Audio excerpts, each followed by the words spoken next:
Que la grâce et la paix vous soient données de la part de Dieu notre Père et de Jésus-Christ notre Seigneur. Amen. Le texte biblique de ce vendredi 24 avril 2026 est tiré de l'Épître aux Romains chapitre 13, les 7 premiers versets. Le thème qui nous conduit est le suivant: respecte l'autorité et rend à tous ce qui leur est dû. Prions. Seigneur, nous ouvrons ta parole avec respect. Éclaire nos cœurs et notre intelligence par ton esprit, afin que nous comprenions ta volonté et que nous la mettions en pratique. Amen. Romains chapitre 13, les 7 premiers versets. Que toute personne soit soumise aux autorités supérieures, car il n'y a point d'autorité qui ne vienne de Dieu, et les autorités qui existent ont été instituées de Dieu. C'est pourquoi celui qui s'oppose à l'autorité résiste à l'ordre que Dieu a établi, et ceux qui résistent attireront une condamnation sur eux-mêmes. Ce n'est pas pour une bonne action, c'est pour une mauvaise que les magistrats sont à redouter. Veux-tu ne pas craindre l'autorité? Fais le bien et tu auras son approbation. Le magistrat est serviteur de Dieu pour ton bien, mais si tu fais le mal, crains, car ce n'est pas en vain qu'il porte l'épée, étant serviteur de Dieu pour exercer la vengeance et punir celui qui fait le mal. Il est donc nécessaire d'être soumis, non seulement par crainte de la punition, mais encore par motif de conscience. C'est aussi pour cela que vous payez les impôts, car les magistrats sont des ministres de Dieu entièrement appliqués à cette fonction. Rendez à tous ce qui leur est dû, l'impôt à vous qui devez l'impôt, le tribut à vous qui devez le tribut, la crainte à qui vous devez la crainte, l'honneur à qui vous devez l'honneur. Amen. Frères et sœurs, la parole de Dieu que nous méditons aujourd'hui nous place devant une réalité qui nous concerne tous, notre relation à l'autorité. Soyons sincères, naturellement, nous n'aimons pas qu'on nous dise quoi faire, que ce soit dans la famille, au travail, à l'école ou dans la société. Il y a souvent en nous une résistance, parfois discrète, parfois ouverte.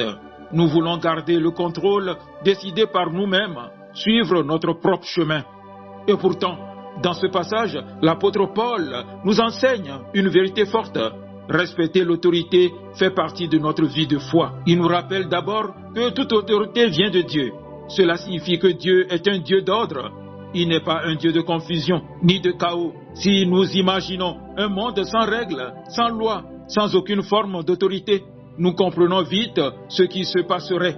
Chacun ferait ce qu'il veut, quand il le veut, et ce serait le désordre total. Les autorités, même imparfaites, existent pour maintenir un certain équilibre, pour protéger, pour organiser la vie en société. Cela ne veut pas dire qu'elles sont toujours justes ou irréprochables, mais cela signifie que Dieu permet leur existence pour éviter le chaos. Mais ce texte ne parle pas seulement des autorités, il parle aussi de nous, de notre cœur.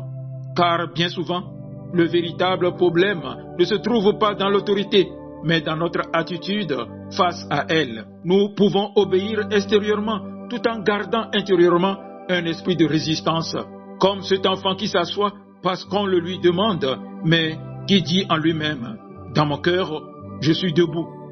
Dieu ne regarde pas seulement à nos actions, il regarde à notre cœur.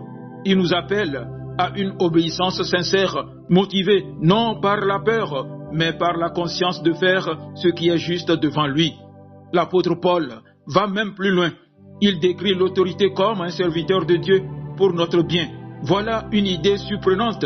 Nous avons parfois tendance à voir l'autorité comme une contrainte, une limitation, voire une oppression. Mais dans le plan de Dieu, elle est appelée à être un service. Comme un médecin qui impose un traitement parfois contraignant, mais nécessaire pour la guérison, l'autorité a pour rôle de protéger, de corriger et de maintenir la justice. C'est pourquoi l'apôtre Paul nous appelle à vivre une foi concrète, visible dans les détails de la vie quotidienne. Il parle de payer les impôts, de respecter les lois, de rendre à chacun ce qui lui est dû, d'honorer ceux qui exercent une responsabilité. L'apôtre Paul devient concret. Cela signifie que notre spiritualité touche aussi à l'argent, au travail, aux relations sociales et au respect des institutions. Rendre à chacun ce qui lui est dû, c'est vivre dans la justice, reconnaître la place de l'autre et témoigner de la dignité que Dieu accorde à chaque être humain. Cela peut sembler ordinaire, presque banal. Pourtant, c'est là que se manifeste une foi authentique. Être chrétien ne se limite pas à des moments spirituels comme la prière ou le culte.